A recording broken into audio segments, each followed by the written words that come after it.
Hello. Hello, everyone. I need some light. Good evening, good day. Whew, good to see you. Sorry I didn't do my live this evening. It's getting a bit tricky at the moment. Good morning, says Vicky from Australia. Hello, my darling. Dawn's here. Hello, Phoenix friends. Howdy, says Michelle. Dee's here. Good afternoon, everyone. Kay's here. Rona. Afternoon. I found it. Hi, Lindsay and Gary. Well done. Jeanette's here. Evening all from northern France. Bonsoir. Rona says it's 4:43 a.m. in Australia. Stayed awake for the live. Oh my God. No. What are you doing, Rona? What? You can catch up. It's lovely to have you here, though, but you can catch up. Marion says toss up between you and Springwatch, so here I am. Oh, is Chris Packham still on there? I'd be watching Springwatch because I love him. Ellen says hello, finally signed up for the challenges today. I feel quite, if he is on there, I feel quite, yes, Ellen, well done. Get on you. Susie Pemberton says hello from a warm Tennessee. It's warm here. I'm steaming up. I don't know if you can see. I'm steaming up. Oh my God, the cat's trying to get in there. Oh, it's you, is it? Is that midfield? Yes, those there. Yeah. Yes. Hoofing Granny. Hoofing Granny. To everybody. Hoofing Granny. Just finding out if those were pills. They were. Susan Shide's here. Malin's here. Hello. Gail says good spring day listening while gardening. Becky says hello, everyone. George is here. Evening all. Jenny's here. Hey. Lindsay Dinsdale's here. Hi. Hello. Good morning to you both, says Viv. Whoops, twice in a week. Hello, in process of trying to sign up for Linwood. Okay, good. If you have any problems, let me know. You've already signed up. Angie Medler, hello. Haven't you? Maybe you haven't. Rona says, yes, I do watch every day. You all deserve a medal, frankly. You do. Hello, everyone, says Melanie. Teresa's there with her carrot in her hand waving, and Nikki Shaw's there here. And I automatically go to look to my right to see if there's anybody on Instagram. Has become such a habit. Right. What are we going to talk about tonight, Gary?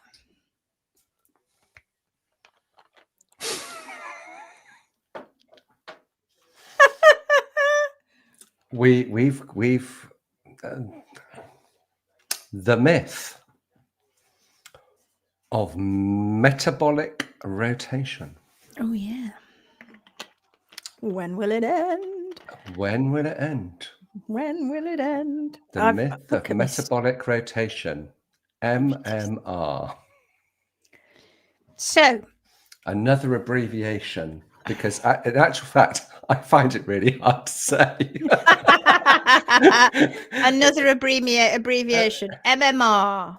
The myth of metabolical. Metabolic or metabolical. Metabolical?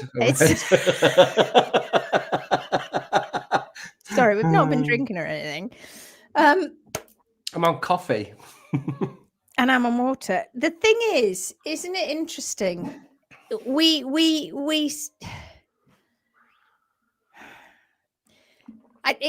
Again, Gary and I were talking about it again. How is the equine world going to navigate this? How are they going to navigate? They got a big problem now because there's a group out on the internet and a track livery who are doing amazing things, showing the world, showing owners who shouldn't know anything about all of this. This is clever stuff that only vets and farriers know about, which of course it isn't. But they're showing owners that you can trim a distorted hoof capsule and get rid of rotation. So, and there's still separation there, and the DDFT still doesn't pull the pedal bone through the capsule. Because if there was something metabolic going on in the body, of which there are a number of things, P3 is like this, and then overnight it goes like that. How? Spontaneous rotation. How can it go from being like this to like that? Oh, no, apparently overnight. it does. But apparently it does if you listen to these pages, Garry. Prove it. But they can't, you see. But Prove it. You don't want truth to get in the way of a good drama, do you? That you don't want that, as Tim would say. No. If you can make a drama out of something that's not actually happening, when are they going to get it? So it doesn't matter what foot we have, what foot we've ever looked at with P3 rotation, ever, and there have been a lot. You rebalance the capsule, P3 goes back into the right position, ton of separation still there at the front because it's all been damaged. It can't just go and zip itself back up again. You have to grow it back in. Never once does P3 suddenly go back again. Or, well, and what about all of the papers on DDFT tenotomies on horses that I find it, I honestly, it makes me go a little bit mad. I think it makes me go mad. It makes me go mad. They've taken horses and they've done tenotomies and re-x-rayed and gone, oh, well, what happened that P3 didn't move? Because it's got heels that big. And then they went, and then they had to back that up with lowering the heels. And then they found P3 went back into a better position. It's debatable whether it was in the right position because they all argue over that. But they didn't need the tenotomy in the first place. Now, if you'd have just go and read those papers, go into Google and, type DDFT tenotomy paper, go in ResearchGate and have a look. Read them. They'll tell you that, in fact, P3 doesn't move when you do a DDFT tenotomy. You have to manipulate the capsule first or second, which is what they do. And then they go, oh, well, that was just the extra thing we had to do. No, that was the only thing you had to do. But then you went and cut that horse's tendon. And it doesn't matter how many times. And it gets around, doesn't it? It spreads around like Chinese whispers. And it doesn't matter how many times you tell people it's got nothing to do with the DDFT at all. The poor DDFT is getting crushed in the back of the foot. You've only got to go and have a look at Odessa's x-rays from big, fat back of the foot with high, hard, solid heels. And then no solid hard heels, P3 back in the right position, and the DDFT is in its right position. And she's storming along. She's going like the clappers at the moment. What we expect horses to do when they're being rehabbed, we expect there to be a bit of a dip at times. And we often find one of the dips is in the beginning because they turn up and they're all like, when they go to Bethans, they're all on adrenaline because they've just got there. And then once all that starts to wear off, they then start to realize that things hurt. But she's what a mare that horse is. She's beautiful, isn't she? But when are they going to stop, Garry? When it's right in front of them, they go, no, it's not happening, but it is. No, they say on those pages, P3 is suspended by the laminae, and as the laminae tear because of high insulin. How did it do that? So because of high insulin, you take a blood test, you get high insulin, and the P3 goes like that.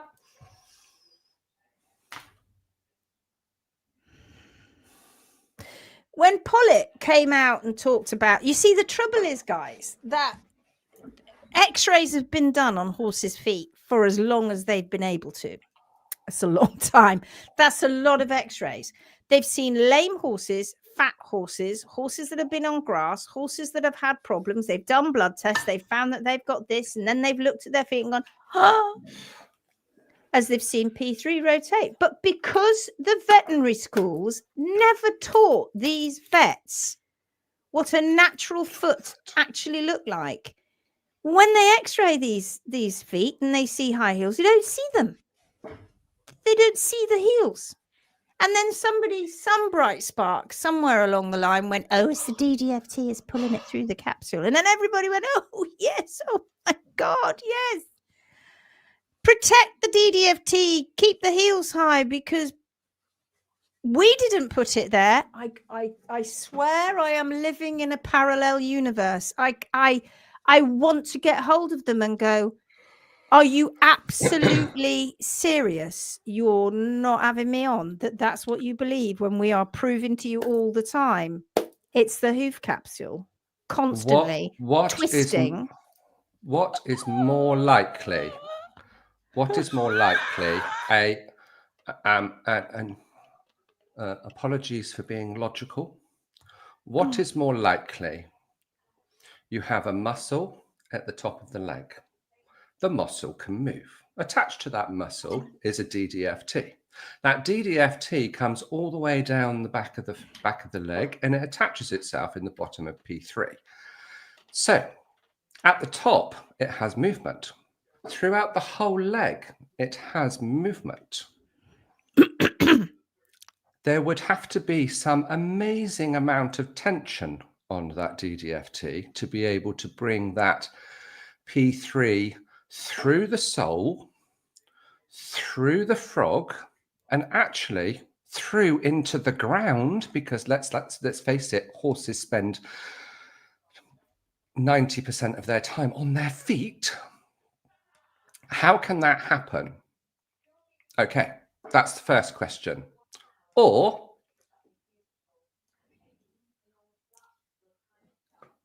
a block that grows at the back of the foot that gets ignored. Because it is a block. Deliberately so. Deliberately it is a block. so. Because Deliberately it's solid so. horn, it's solid. So once you leave it there, it can't move. If that horse isn't moving enough, it can't wear it away enough. Because if it can't wear it away enough, it becomes out of balance. And then the out of balance then causes them to chop the toe off.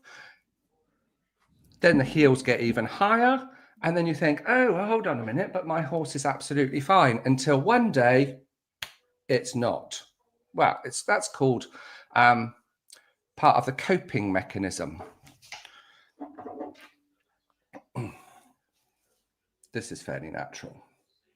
Coping, coping, coping, coping, coping. Not coping, chronically lame. Oh, hold on a minute. I've just had a blood test and everything's shit. Oh, I've got laminitis. It's metabolic. Sorry, bullshit. Sorry, it's bullshit. It really is. Hoof care is actually boringly simple. People have gone down the wrong rabbit hole. The wrong with rabbit no hole. proof as well. And they've got no proof. That's embarrassing. That's embarrassing, because if I pinned when I pin my truths to a mast, I make damn sure I'm not going to make myself look stupid by doing the wrong thing. When I didn't know any better, that's what I did do. When I didn't know any better, I was doing all sorts of things that weren't quite correct. I mean, I wasn't doing it as bad as some, but I was still doing it. I think people forget we've been there. We didn't just get dropped from outer space because we're flat earthers and then made it up. Just made it. No, we were doing all of those things that are wrong. We've been there. I'm not going to, but I could show you some horrible pictures of feet that I trimmed. I've shown the students. They get to see them every now and again when I feel like I'm brave enough to bring them out. I went through that phase. I did. And as I was going through it, my brain wouldn't stop asking all of these questions that didn't make sense. Until eventually you come out the other end, some of us come out the other end and go, I'm never going back there again. That's crazy territory. Cutting horses' tendons to try and make to try and make the P3 go back when it's got a heel this big. Really? I mean, how many times do you have to be shown? How many times do you have to be shown? But like I was saying earlier, they took x-rays and they wanted an answer. They wanted an answer as to why P3 was in the wrong position. I mean, the answer was there if only they'd been able to read the hoof capsule. Sadly, no. Which in itself is scary. So they wanted an answer. And when Pollock came along, who equally clearly couldn't read a hoof capsule either, then decided that he would do all of these tests. And they were eye-opening. We got to see some, really deep histology, really got deep into the foot that we'd never seen before. It was like the David Attenborough of the foot. It was. And it was fascinating. And it gripped people. But then assumptions were made. Because nobody in their right mind would ever really pin P3 rotation and damage of everything that's going on, including navicular inside the horse's hoof on the professionals. No, they all know what they're doing. I can assure you they don't. They don't, because I'm in the industry and I see it all the time. They don't. There's in the equine world, and this includes vets when they come out of vet school and for many years after, there is a very, very healthy amount of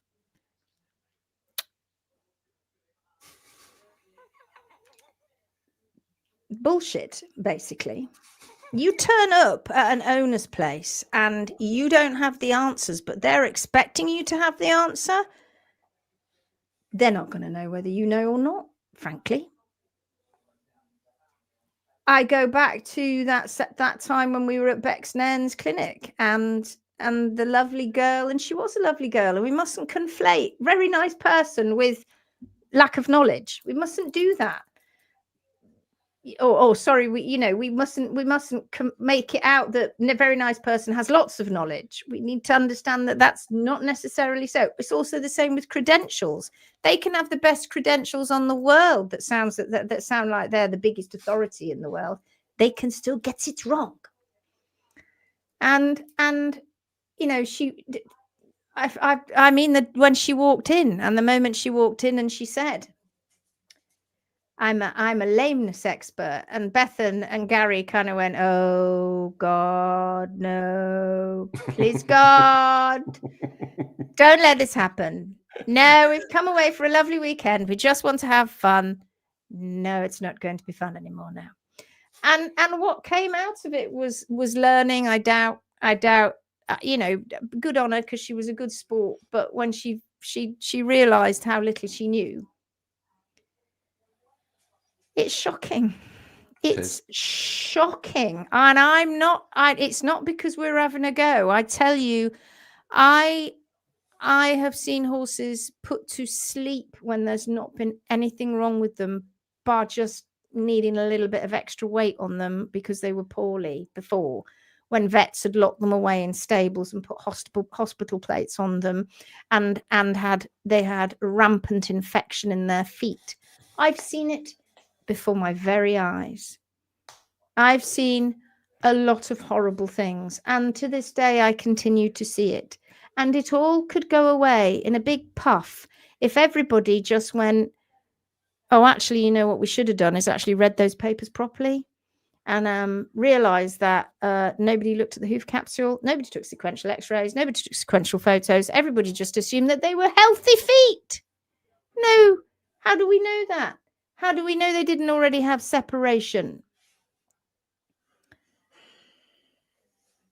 I can see honestly, on a hoof that hasn't got toe, we can see a hoof capsule distort in a week, 10 days. Oh yeah, because there isn't that counterbalance. You Mm. haven't got that counterbalance with the hoof wall at the toe. And when there is no counterbalance, the heel appears to be growing very quickly, but it's not. It's actually growing at the correct rate. It's that everything else has been removed. Absolutely.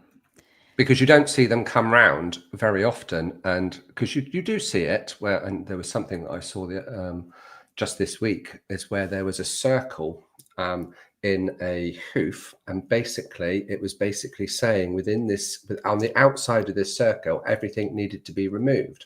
So that was actually everything from the outside of the foot going right the way in to past the white line. So right up to sole. But they left the heel. You don't see anybody coming along and actually removing the heel as well, because they wouldn't be able to walk. They're compromised already when you're doing a trim like that, for goodness sake. But then you've taken everything away at the front, and this was bloody stupid. You take all of that hoof wall away from the outside. How can you are just on sole? Mother Nature never made the sole should be slightly passive. It's not meant to be active. It's supposed to have some activity, but it's not meant to be. That's a human thing. We walk on our soles, don't we?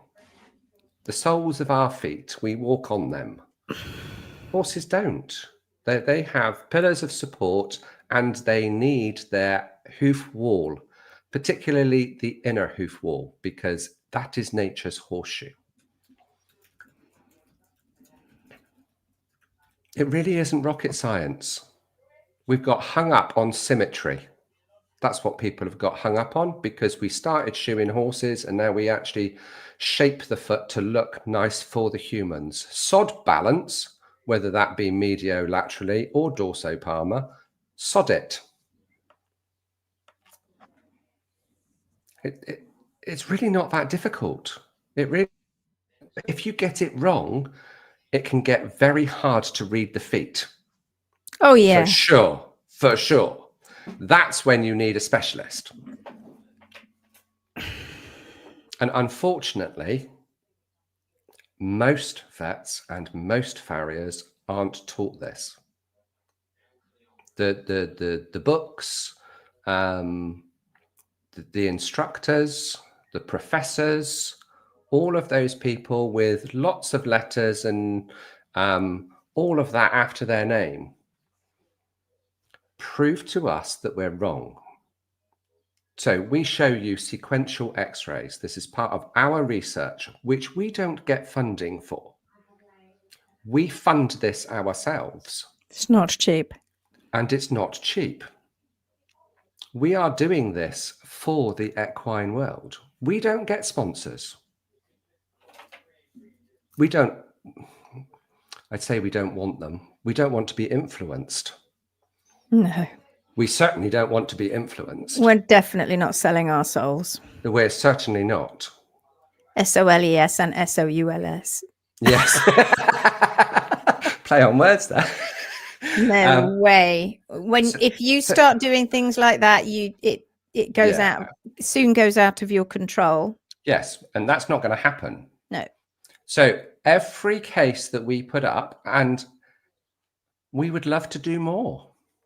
And as time progresses, as we are able, we will do more. So I suppose to help us get even further ahead, for all those people that are in line with us, go back, and if you've had any x-rays in the past, well, I know this is the case in the UK, the vets have to keep the x-rays for 7 years, I believe. and you are entitled to copies of them. So put in a request for all of those x-rays and then go and have a look at them. Yeah, take them, ask them to email them to you. They should, they have to. They remain in the UK, they remain the vet's property, but because it's your data. But it's your data. It's their property, but it's your data. And they have to give them up. So if you've ever had any x-rays done on your horse, go back to the vet practice and ask them for them. And it may be that you've had x-rays for something that was not even to do with rotational laminitis. It might have been something to do with arthritis or something like that. Still get them, because if you've had sequential x-rays over a period of time, and it doesn't really matter what that period of time is, it still gives us a certain amount of information over that period of time, which would be very interesting. But equally, for the naysayers, because we're on a public forum here, we're on YouTube, so there's no holes barred now, is there? For all of those people that believe that we are wrong, you do the same. That's all we're asking. Do the same, and if you want clarity, get in touch. That's what we're saying. That's it. Please do it if you have got x-rays. We show how it works with rehab. If you've had a problem in the past, and whether it was fixed by potluck or not, let's have a look. Let's have a look and look at those x-rays with new eyes. You are looking at the bone. But the important bit is the hoof capsule. That's all we're asking you to do. It is that simple. And the thing is with x-rays, they are, everybody must remember, they are one moment in time. Yeah. So just talking about Odessa, she's had loads of x-rays, and we've managed to get hold of a few of them. And they're all different. They're all different. The hoof capsule is different in every single one. And because the hoof capsule is different in every single one, P3 is in a different position in every single one. And this is a horse that doesn't have any metabolic markers at all. She's not got, nope. You know, she's not got classic gut issues and metabolic problems. But this is the thing. You have to remember that they are one moment in time. So a lady actually today posted on the Phoenix group asking for advice on her x-rays, but in fact the trims that she then put up as pictures were after she'd trimmed after the x-ray. So you can't comment then, because you've adjusted it already. That's why we always say, if you're going to have x-rays, if you're going to spend money on x-rays, it's important that you have the trim as close to the x-ray as possible, like on the day. That's the most important one. So then you can really see the effect of the trim. So with Pluto, with Odessa, Bonnie, ponies like that, horses like this, when they're coming in now, we x-ray before, because obviously that's what the hoof care professionals were doing to them before they turned up to us, or I say us, Bethan. And then we x-ray after the trim, straight after the trim, within 24 hours, so that we can see the effect of our trim. And I think that image with the high heels and the already trim foot is a shocking image, actually, because people look at that and probably think, oh my God. In fact, somebody even said, didn't they, what about the DDFT? Again and again and again and again. What we find in horses that have, and this is why x-rays are important when horses have their feet in that position, it's not the DDFT you want to worry about. It's arthritis.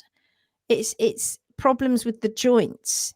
It's mobilization problems because that horse has been in that incredibly horrible hyperpositive position for so long.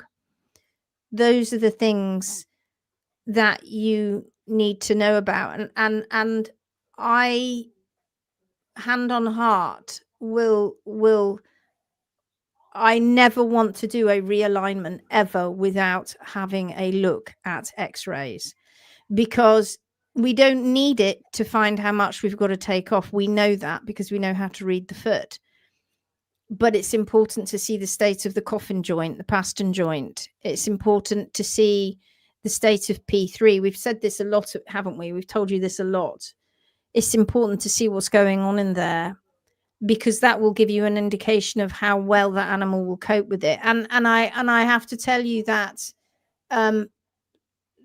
the majority that we do, there isn't always a ton of arthritis in there, but it happens. And some of them have got shocking ring bone from being in that position. Shocking ring bone. I mean, shocking. Well, clearly, if you try and realign P3 at that point, that horse is going to suffer. So you are in a no-win situation in that scenario. That's when it's potentially too late. Yeah. And you do get the DDFT bonding to the navicular bone. You get the DDFT calcifying. You get the extensor tendon calcifying. You get the enthesis organ, or the enthesis attachment, which is the attachment to the bone by the tendons, beginning to change and calcify as the foot hunkers down to try and hold on more, always responding to the damage that's being done to the foot. So an x-ray is one moment in time, and when you go back and you look, they give you a good indication of how that horse has been suffering, because how the hoof capsule has changed. And we've got, some owners have sent us through a fair whack of sequential x-rays where the vets, farriers, thinking that it was a metabolic issue, thinking that it was everything and anything but the hoof care that they were recommending and doing. And you see these hoof capsules just change so much, and you feel so sorry for these animals that have been subjected to this ridiculous ideology, which to me is what it is. Heels are going up, the toes being chopped off more and more and more, and then more heel comes up, and then sometimes the heels come down, sometimes the toes left a bit, and then it gets chopped off again, and it goes around and around and around. And these poor animals, until eventually they end up with such damage inside their feet, and then they exclaim, well, laminitis is a horrible disease. What do you know what's horrible? It's blaming everything on a metabolic disease that cannot, under any circumstances, rotate P3. It's shocking. It's shocking. I wonder if I can bring up a photo of the bottom of a horse's foot. Yeah, let's use this one. This is Sarah's cadaver. I think it's Sarah from Tyree. Let's just bring this up. So I want to ask you some questions, right? This is a solid structure in here, right? This is solid. This is the sole. Sorry, the sole is a solid structure in here, and you've got the frog. Okay. P3 is just in front of the frog. It sits just about here. When we notch horses' hoof and we chop, you'll find it around about here, which on average is about 1 centimetre in front of the apex of the frog, give or take. This apex here. And obviously that changes depending on sometimes it depends on the foot, on the front or a hind foot, but also depends on whether you found the apex of the frog on the outside or not. But this is where you'll find it, just about here. So it sort of runs itself around here. And when you've got kind of X-ray vision in your mind, you can sort of see where it is. This foot, this really nicely trimmed foot, and I think we've got some more pictures of it. Let's have a look. That's, yep, there you go. Now Sarah didn't, this was at the workshop. You can see there's some, there's Asha. You can see the students working around, and she's perfectly done this trim. And I don't even think she's watching, she's not here, but she's perfectly done this trim. This because this was building up sole, as indeed the heels were, she's now trimmed this down to the hard sole plane, and in a very, it looks like everything is on the same level. Well, it kind of is here, but in a very short period of time that would sort itself out. The horse is walking on its lovely waterline. She's done not a fat, scary roll. She's just done the roll that the horse would have done. Very simple little roll at 45 degrees. Here's the frog. Here's this lovely bowl effect of the sole. P3's in there, right? What they're telling you is that this horse, through a metabolic event, is going to have P3 overnight, or at least in a couple of days, but certainly well within a week, rotate, articulate through that capsule by having a dramatic event that happens. P3 is inextricably linked to the frog. It never changes. Wherever the frog is, P3 is just in front of it. Always. Honestly, never does that ever change. Unless, of course, you've got so much osteonecrosis that the horse has only got that much P3 left, right? But there it is, located just there. So let's just for one moment imagine that this horse is about to have a horrible, catastrophic metabolic event. Our frog is just underneath here. P3's in here. This is a pretty good foot, actually. P3 is going to overnight have to articulate this way until it is pointing this way. It was here, and now it has to be here for it to be rotated. And they say it sinks as well. I ask you again, what happens to this point here? These are people who are cut horses' feet up and are meant to be anatomists.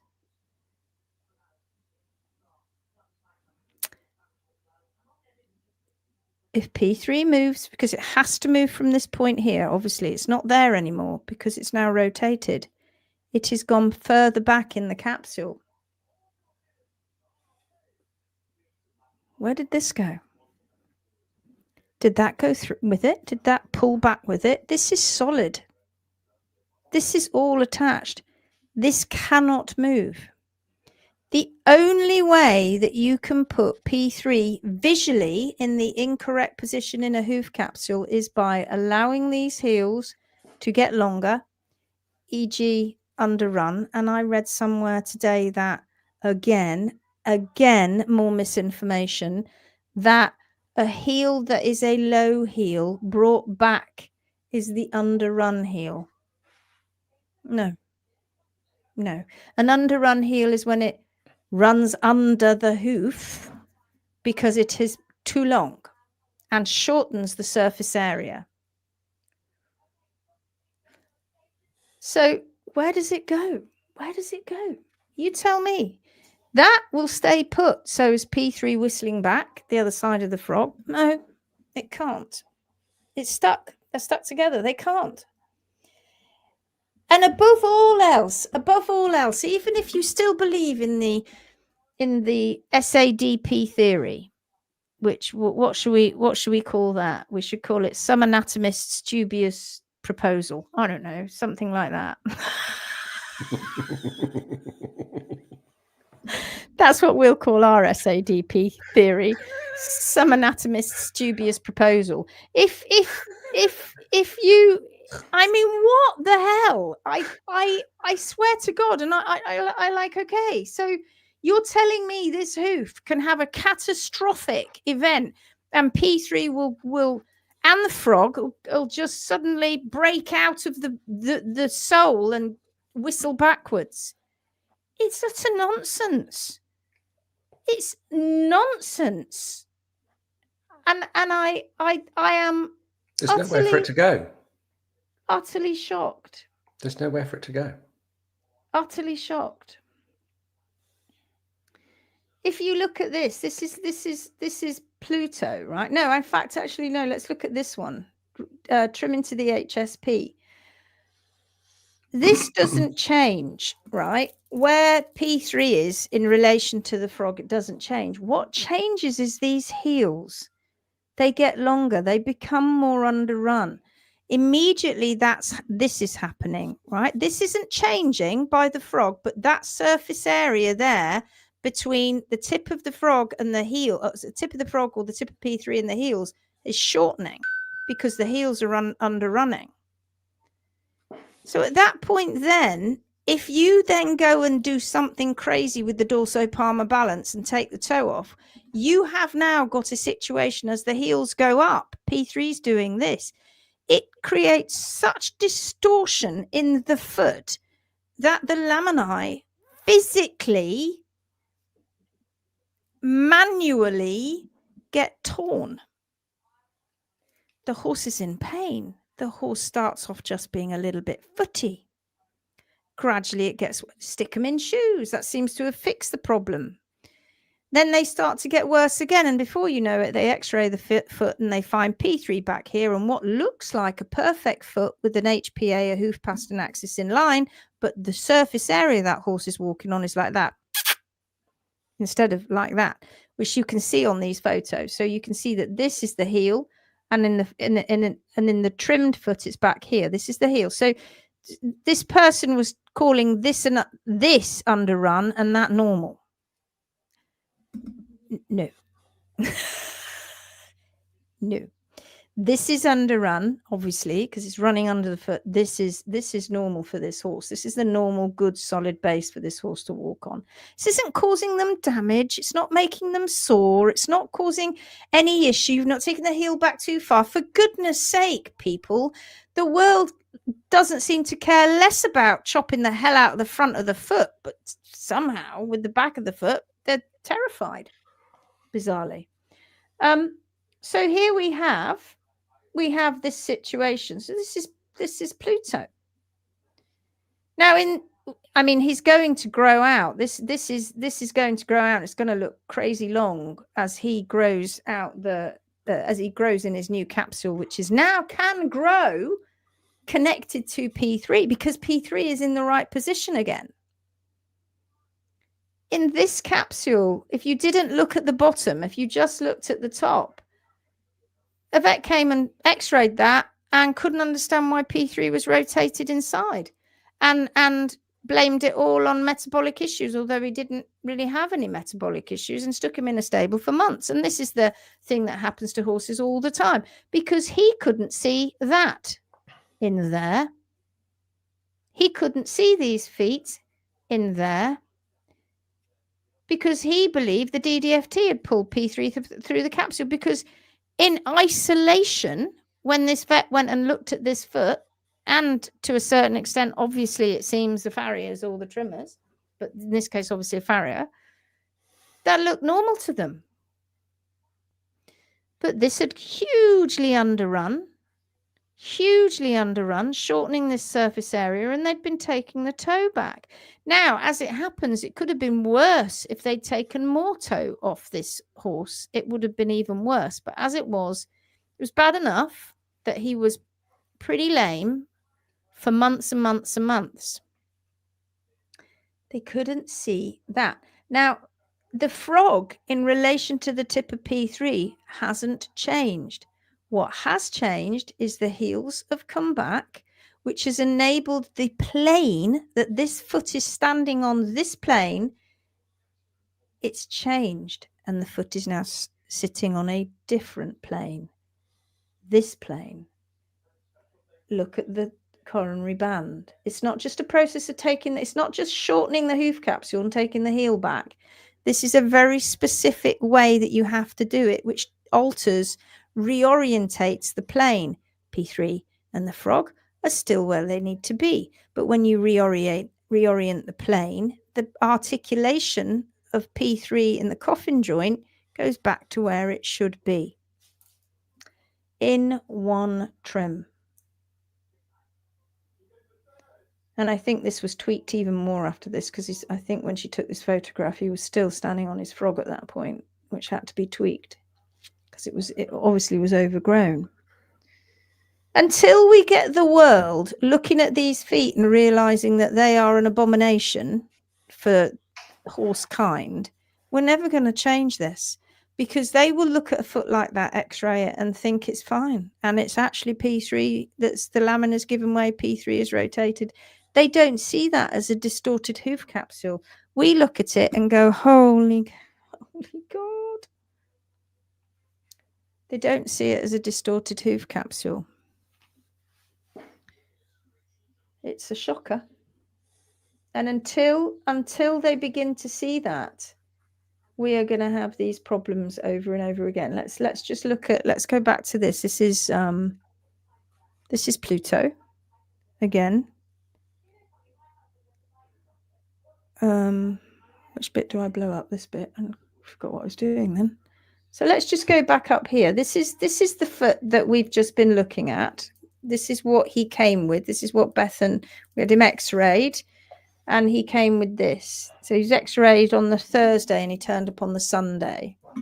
And you can see, here's the shoulder of the, it's a bit dark. I do apologize, but I can tell you the shoulder of the coronary groove is here.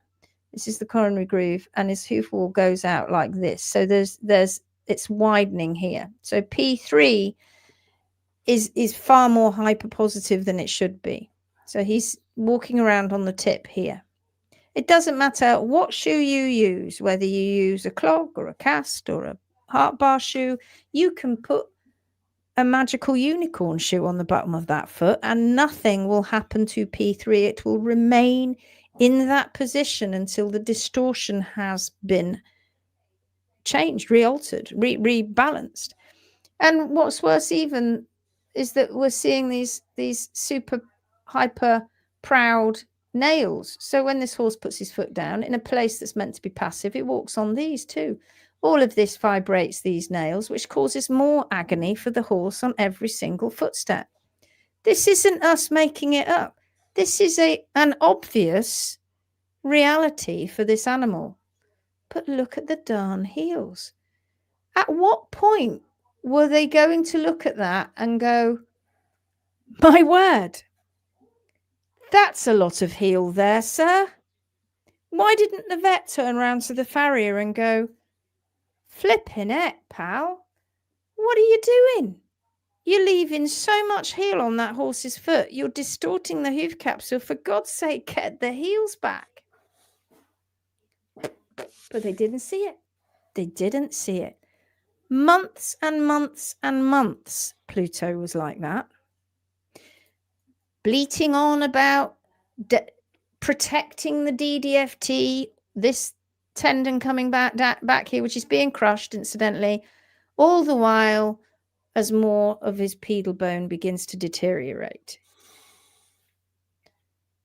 All the while that the extensor tendon is in a very, very, very strained position. And, I might add, so is the coronary groove and the coronary dermis. All of that. That's terrifyingly worrying up here. Nobody ever thinks about that. And when they depress, when this is rotated and this looks more like it's in alignment, but I can tell you, even though it looks like it's in alignment, it is in the wrong position. You know, somebody said to me the other day, but if you push here, you feel a dip. Yeah, well, you will once that extensor process rotates its way around here. The more that bone rotates on that joint. Why is that difficult to comprehend? Garry was saying the other day, today even, I think we were saying, weren't they, somebody from 5th grade would work this out.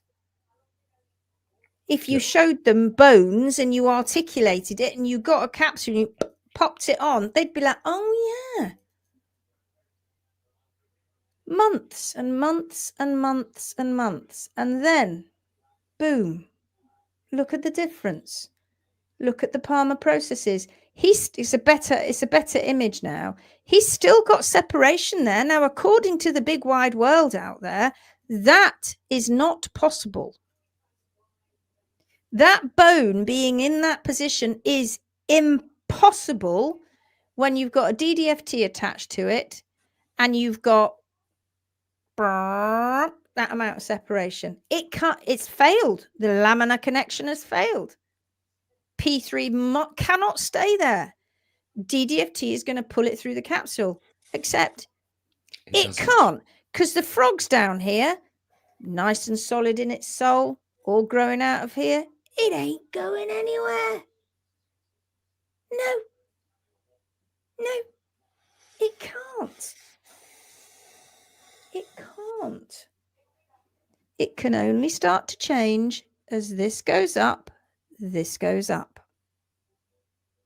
And the more this is why I said, if he'd have had more toe taken off, this would have been in an even worse position. And that is also very common, isn't it? Oh, God. I mean, just distortion, full stop. Right? And that was done in one trim. Months and months this horse was like this. Months. And would have carried on being like it until he lost his life. And this is what's happening to horses all over the world. All because of a ridiculous myth. Because the equine world wanted an answer to something they couldn't explain. Because they were never taught to look at a hoof capsule. Bracy Clark, over 200 years ago, was trying to make people see the hoof capsule. Stop looking at the bones for a minute. Look at the hoof capsule. Look how you are distorting the hoof capsule with the trimming and the shoeing that you are doing.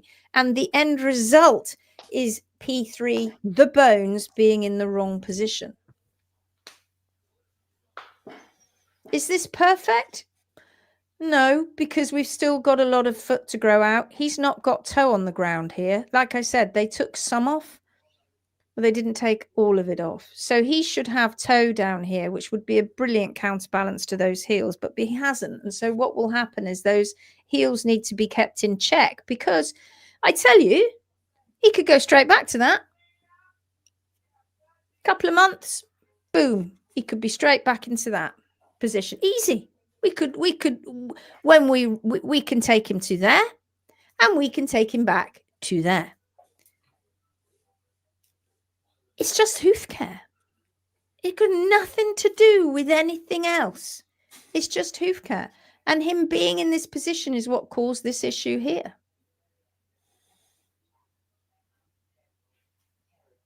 Yeah.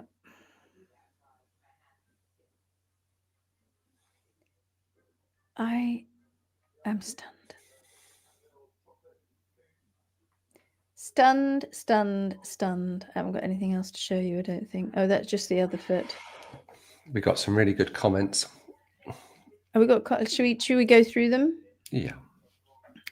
Are we going to go backwards, or should we go? I can't remember where you stopped.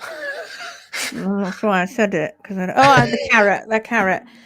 Julie's here, 2 screens signing in. Thank you. Hi, Julie. Hi, David. Good to see you. Here we go again. I know, right? I'm sorry. I'm so sorry for all of you who have got this. It's like, okay, Lindsay, we've got it. Don't keep going on about it. I know, but there are so many people that don't get it. Ulrika says, hi, all. I'm working from home, but listening. That's nice. Hiya.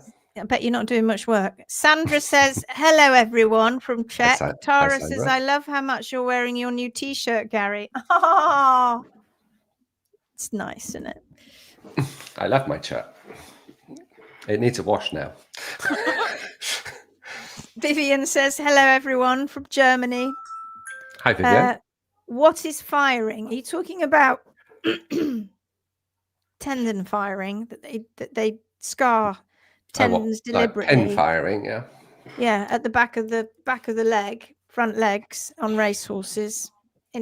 Just basically it's scarring their legs, and that's barring, is scarring them that way with a hot bar, and pin firing is actually damaging them with pins, and well, it's not a very pleasant procedure, and they do it. It's meant to be banned, and they do it to scar the tissue so that hopefully the tendon doesn't tear when it's under humongous strain. It's lovely, isn't it?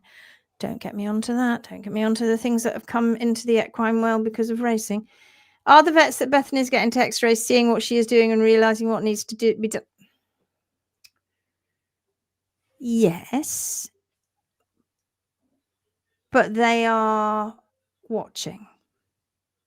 They're not really getting involved, other than supporting the fact that she needs lots of X-rays, etc. It's the conversations have been had, little snippets here and there, but not a. They're watching and waiting. I think they're having a bit more of an open mind than others. Let's put it that way. Anne says, so frustrating over and over again. How many maimed and PGCE horses have to pay the price? Of course. I recently had a vet do a ridiculous chalk drawing of this at my barn. Note to self, this doctor will never touch my horse's hooves. And they believe this crap because of that foot that I showed you of Pluto's, because that to them, they don't see anything wrong with it. And so when they x-ray it and they look inside, they're like, oh, don't see anything wrong with it. They can't see the natural foot inside. Hello. Anne says just made it. Alison says just made it. It's all over Facebook. What is? I know Bethan is at the moment. Monica says hello from Czech. Marianne says, you'd think that one of these disbelievers would try TPW with the sole aim of proving it wrong. Not that they could. Now, here's a really interesting thing, Marianne. That's why we've got a pro course, because, and you see it happening in the Phoenix group. You can tell people and explain to people, and we do try, because it's better if they have online consultations with us. That works a little bit better, of course, as well. But you can tell people till you're blue in the face that you need to trim to the HSP, but they don't really know what that is. And people don't, because they back off as well. And then there's compaction. So when people say to you, I tried it, I trimmed to the HSP, unless they've been specifically trained or have got a bit of luck, then it's very, very dubious as to what they ended. You want to say to people that do that, go, would you mind showing us the pictures of your trim? Surely you took some. If you were trying out a new method, you'd have taken some photos. Yeah, could we have a look? Oh, you haven't got any photos? Oh, damn it. That's just another opportunity lost, isn't it? To call us out when now you can't. Nikki says, it bothers me that people online refer to this as butchering the heels. Of course they do. Because they see the other foot as being normal. They don't realise horses don't have high heels. And they're quite happy to butcher the front of the foot. Right. Those people who come and say that, oh my God, HM, they're causing suffering. No, we're not. We're showing you we're not causing suffering. And it doesn't matter if we literally could just slap them in the face with it and they still go, no, causing suffering. But not though, are we? Yes. Absolutely. Qualifications don't equal knowledge, skills, insight, and practical skills, nor ability or desire or willingness to question. 100%. Throwing credentials out at people is just a way of gatekeeping. it stops people in their tracks. Oh no, oh god, yeah, I'm not. There was somebody on HM page who chucked out a ton of credentials, and therefore it was a case of, honestly, look at it all, therefore you have to believe me. I am the voice of authority because I have all these credentials, and still they were getting it wrong. Still, they showed 3 sequential x-rays of a horse with rotation, which they could have fixed on day 1, and it was 6 months later and the horse still had rotation to a degree, better than it was, but to a degree, and it was shod still. What was going on? You could have fixed that months ago. So that's what happened there. Listening whilst trimming heels on Pluto. Oh, see, look at that. She's well done, Bethan. Isn't that dedication? What time is it there? That's 9 o'clock at night where Bethan is, and she's in there 9:30. She sent that. So it would be 8:30 in the UK. 8:30. So she's finding time. Her and Dan are finding time to get in there and try and trim, because she's had they have busy days looking after all those horses. I had a vet list all the possible fatal conditions my horse could have when he was off his food. She said it would make me feel better if he recovered it. I was devastated. Other animals don't get this torture. So why do equines? Interesting, isn't it, that? It's interesting. It is interesting. I watched my gelding's forehoofs distort in 1 week when the vet put on shoes and a 3-degree wedge, and it will be a 3-degree wedge, and chop the toes off. Natural balance shoes with, oh well, if there is an oxymoron, if ever there was one. I was ignorant enough to follow this for 4 sets of corrective shoes. Again, another oxymoron. Yeah, natural balance and corrective shoes. That's called clever marketing. And just not a clue. Yeah, no clue. Alison said, I heard a farrier say yesterday that laminitis isn't inflammation and there is no blood in the hoof. He might have meant the hoof wall, but didn't say that. So it can't get inflammation. It's just twisted, muddied, made up, a bit of nonsense, a little snippet of something that might be true in there, but really who cares? It's just I heard something on the grapevine and I'll just make it up as we go along, because it can't be anything to do with the way I trim. It has to be unicorn spit.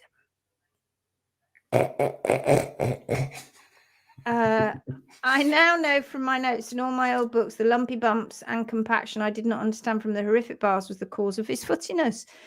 Oh, it's so common. Yeah. It's so common.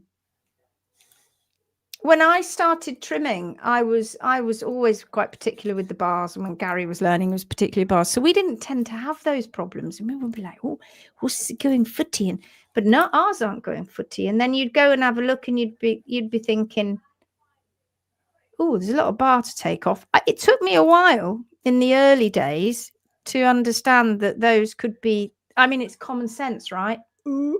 That if you've got these big lumps in the sole, then it's not going to be pleasant when they're walking around. It took me a while to get that back in the day. Bonnie's here. Hello. Probably on a lunch break. Ellen says, I envision that your school will be so big that some of the pros will have to train to be teachers. It's already happening. It's already happening. Ellen, it's already happening because Garry and I can't do it all. We're suffering. So it's already happened. We've already got training instructors going through. We've got 4 at the moment. Do you know if the vets have to keep them in front? What the x-rays? I don't know. I don't know what the rules are in France. I don't know. I would imagine, knowing the French and their documentation and wanting everything, I would imagine it's probably 17 years and not 7. No, but it'll be 17 years lost in the back of a cupboard somewhere. Yes. They'll never find it again. And it'll take you 17 years to get it, maybe. Worth a try, though, Jeanette. Worth a try. Good morning, says Leah. Hello, my darling. Hiya. I saw all of Odessa's posts and the comments, says Rona. Oh, yeah, I saw that too. Yeah. Becky Harding, beautiful trim. That was a good trim. Garvin, the light bulb moment for me on how to explain the x-rays to others was when you pointed out the heel pastern crease on the sky high heels, the heel pastern, yes, at the top, yes, Yeah. and now it goes, It squishes. yeah, good for you. Good evening, says Meda. Hi, Meda. Pluto's trim foot, the bone alignment seems to have a much more natural harmonic curve, looks more relaxed. Oh, and that's the point. We say this a lot. Horses, when you finally get them to where they want to be, they don't get more tense. They relax. The foot goes, oh, this is what I was meant to do. Oh, who knew I had heel bulbs here that actually, and a digital cushion. Oh my God. Wow, I can actually use them instead of them being stuck up in the air. Useless. Thorax guy, I love hearing it all again. Thank you. Off to bed now. Well done. Right night. Megan says, I never get tired of these lives. Never gets tiring these lives. Keep going, guys. The world is starting to listen, and each person that learns this spreads the news to multiple more, so it grows. Just think, Gary, how many more people know now, 18 months after we started the Phoenix group, that know now about this that didn't know before? Well, in our Phoenix page, we've hit the 12,000. So that's awesome. And let's hope that the majority of people that are in there for the right reasons. Who knows? But then we've got the amount of people that watch this on YouTube. Oh my goodness. So that's going I'm up. not clever enough to even know how many that is. I wouldn't even know how to look. So that's awesome. And also for anybody that is a doubter or a naysayer, or even if you just want to learn, well, what day are we on? I think it's 149 of these lives that Lindsay and I have done. And I'm on fairly like 108 on the you're mini on 108 on your mini ones that aren't mini. And before that, we had a service called Barefoot Live. That was probably the precursor to the Phoenix Way, actually. And before that, we had the Barefoot Horse magazine, and everything is growing for us to be able to get in front of, show our findings, show the world that what we're doing and what we're seeing is working. Now, if that's not the true essence of science, I don't know what is. Oh my God, where does it start? Observation, right? Observation. So that's what we're about. But again, the way that the world is right now, and people trying to shut us up, because it goes deep. This scar is deep. This scar is a big scar, and we're opening it up, and it goes. And it's deep. hard. I get it. The human psyche really does not want people that have believed this for many, many years. That really takes a hold on their very being. Their identity. Their identity and all of that. And it does take a big person to think. And I'm sure I know that there's things that have happened and we have done in the past that we now know that we're wrong. But then that's part of growth, is it not? Taking that on the chin and saying, do you know what? I'm going to actually look into this with a little bit of an open eye, as opposed to just slagging people off because they don't fit your narrative. It's there's no need for it. There's no need for it. No, and it's actually takes quite a bit of hard work to really look into something as well. And I think there are a lot of people out there that can't be bothered. They they say they can, but they can't, because the day job just gets in the way. You know, they're out trimming, or they're out doing their vet stuff, or they're out doing whatever. And to actually come home at night when you're knackered and go through it and try it and go, I get it. There are only certain sorts of people in the world, maybe one of them, that actually is stupid enough to stay up until 5 o'clock in the morning when things are whizzing around in your head that you can't make sense of. But it's very simple. It's so simple. Plant the seeds and wait. Yeah. Heel creep. I can attest to how fast the heels grow. It can grow, unfortunately. Yeah, you can.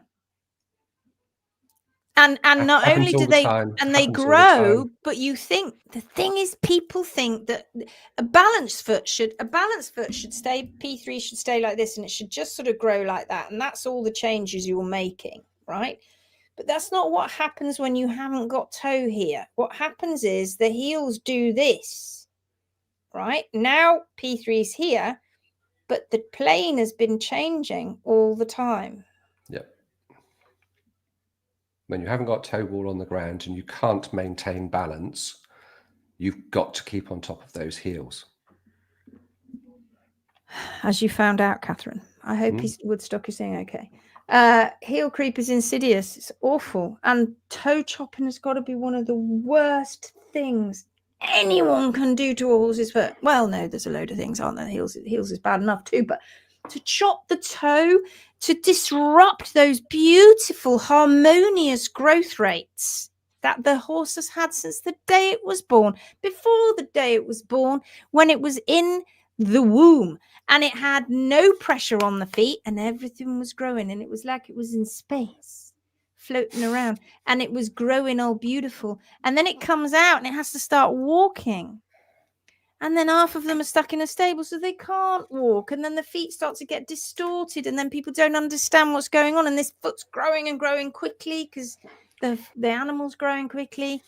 That gets it. And then people can't handle them because they're young, so they don't have their feet done. And before you know it, you've got a situation with an animal where their feet are going all over the place. People claim clubfoot. People claim high-low. People claim that these animals, you know, will always be doomed to have higher heels and chop the toe off, and it just is, the distortion is crazy, and it's chronic, and it's a problem, and it's everywhere. Could it be explained to people that the HSP and the underside of P3 are related? Yes, which of course they are, because where does the sole grow from? The bottom of P3. So yes, absolutely. Me as well, Susie. So many photos of Mac's awful trims. It's how we learn, guys. It's how we learn. Thankfully, no toe chop. Thankfully. Love all of the comments and questions. Learning so much. I'm ashamed at how much of the bullshit I bought into. We all get drawn in at some point or other. And it's still out there. All the same crap that was being said 20 years ago is still being trolleyed out today. It's wheeled out. It's like, it's still come. DDFT, pulling P3 through the capsule. Lamella failure. Whoo! Whoosh. P3 is just going whistling through the capsule. Out I come in my little wheelchair. I'll keep talking about it till the day I pop off. It's just, stop it now. It would be okay if they just talked about it, but it's what they do about it that puts the horse into complete and total disarray. Complete and total disarray. La la la la. Quick, let's get through the comments. Better go. How would you counter when farriers are use surefoot pads and the horse puts more weight on its toe to justify wedge pads under their shoes? If horses have been putting up with distortion for so long, a lot of these horses have got pain in the back of their foot because they got thrush and they got horrible things going on with their heels. It hurts. And not just that, they've got problems around the navicular area, because it wasn't the navicular bone that was ever a problem. It was the blooming joint being in the wrong position and everything being on the rack and being strained. So the back of the foot hurts. So it's time off with the shoes, lovely balance, Let them go. Give them time, patience. Let them get better. Finished. So much more compaction, releasing, and frog shedding. Very satisfied. Can't wait to see the picture and send them to me. Very good. Very good. Well done, Bethan. Bravo, Bethan. Marvellous. Great work, Bethan. Marshall says, I think my friends are starting to get annoyed to all the photos and videos I'm showing them about the reeds. It's strictly beautiful. It blown away. They will get annoyed. They will get annoyed because they don't want to hear it. That's why they want to shut us up, because the more we go on about it, the more it's like, stop it now, stop. We've been saying this for years. Please don't say we're wrong. I don't like it. I'm going to come out with even more guns and get you now. Just keep plodding on, keep plodding on, keep plodding on. I mean, honestly, what can they say? People are coming to us now and going, you know, Bethan at Galsworth, or Galsworth Track Livery, because a lot of people don't know it's Bethan. They just use Galsworth Track Livery. Do you mean you could have dropped, or my horse's P3 could have been derotated like that in one trim? Yes. Oh my God, my horse has had its feet like that for months, years. Why do you think horses wear shoes? Because their hoof care is so crap and chronic. They've either had too much taken away, or they've had too much left and it's not been balanced. They can't cope on their own feet anymore because they've been knackered. But the good news is most will grow a better hoof capsule if you let them. Oh, I love Barefoot Live. I know. Oh, it's blast from the back, blast from the past. Just because they spit out bad words does not mean you need to pick them up. Let the words just drop to the ground and continue on. Oh, I like that. I like that. Thanks, Susie. I like it. I'm frustrated because I know a couple of people who laminitis, but they say, oh, my professional farrier is very good and is taking care of it. He's one of them. Oh, God. It's so sad, isn't it? Isn't it? I know how you feel. We're not questioning that he's a wonderful person. No.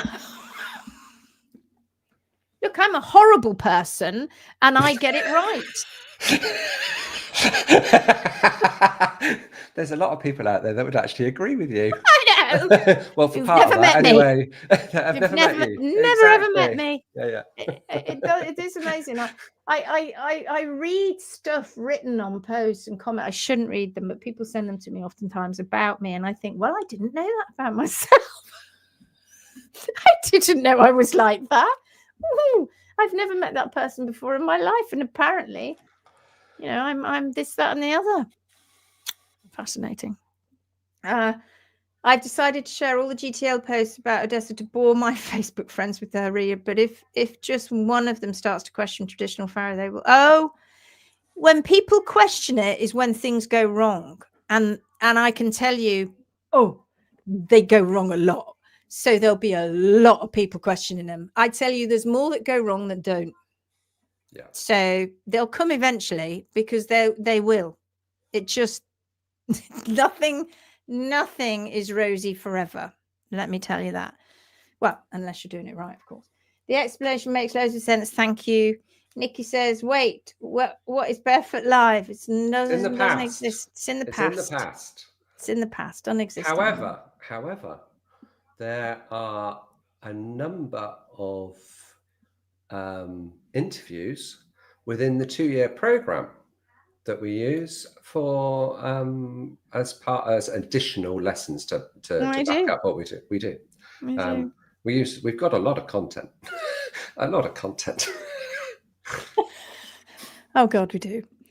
And just, you know, little take home is I know you know, a lot of you know me now and know Garry. You've seen us for over 18 months. I'm not that good at hiding madness. I mean, I'm pretty mad. I mean, I'm sure you all know that. But what I mean is, I would have got it wrong by now in all the years I've been doing this. If we were not correct, we would not have a school with 70 odd, nearly 80 odd. Oh, we've got more joining soon. It's very exciting.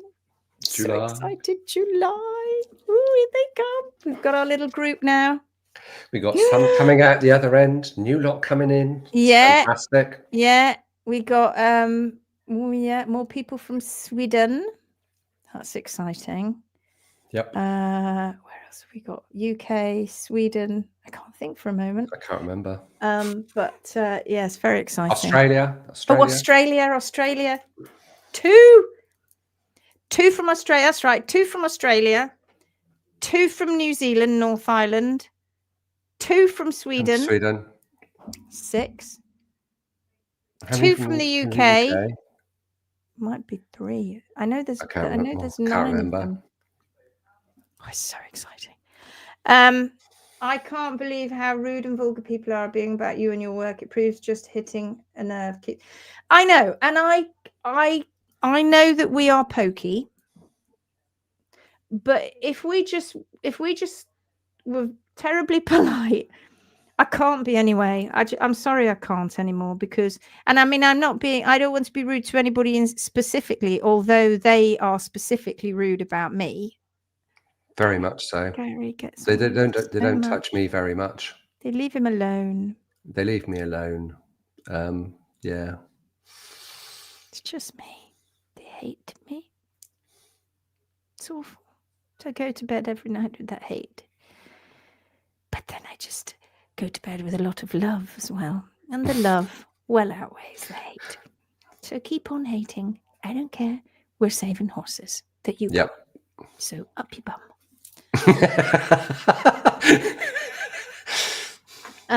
Have you got your map home yet? Oh no, I haven't yet, but we will be bringing it home and then I'll be putting it up and pinning all the people on it. Celia, thank you, darling. Celia, we all love you. Thank you. I love you lots too. I'm so excited for New Zealand. I know. And Leah, that means that we get to do a proper training camp next year. And it'll probably be in New Zealand.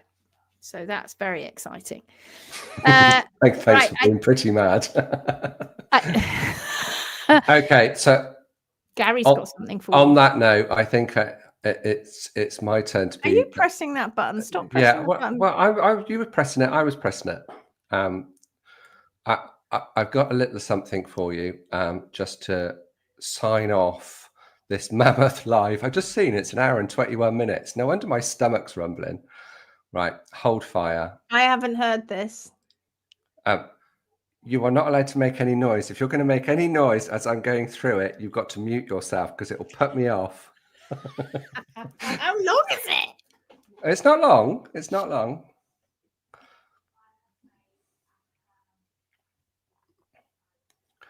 We're going to finish this just so that you know we've decided that Gary is going to finish. Okay. The myth of metabolic rotation. They stop laughing. If I laugh halfway through, it'll be ruined. They blamed the bone. They blamed the gland. They pointed far from where we stand. PPID, the whispers shout. Cushing's, insulin, no doubt. They named the blood, ignored the hoof, dismissed the flare, denied the proof. Rotation's cause they claimed was fate. Some stealthy bug or gland gone late. Stop laughing. That's good. But we have eyes. We have seen. The bar's too long, the heel's too mean. Distorted walls collapse and crush. The signs are clear if we don't rush. Not every case is down to feed or secret faults the blood might breed. Sometimes the hoof just screams aloud, I'm out of line, I'm not allowed. Oh, please, the myth of metabolic rotation. He's turning into a poet. Please, please put that up on the Phoenix group and put it on HM as well. That's a flipping great. I love it. Oh, my God. Very good. I really shouldn't have time to do that. But I had to. I got it in my head. It makes me think of Rupert Bear every time those little ditties are done, and it makes me takes me right back to my mum sat on my bed with Rupert's book. I had them all. Rupert's annuals, going through Rupert Bear's story. My God, I can't wait for grandchildren so I can start reading Rupert Bear again. I've got them all in a box somewhere. Right, that's it. Well done, everyone, for sticking with us for an hour and a half nearly. Can I go and eat now? Go and eat now. I'm going to go and It's sit with 10:30. All right, my lovelies. Take care. Great live. See you soon. Bye-bye now. Take care. Bye. See ya.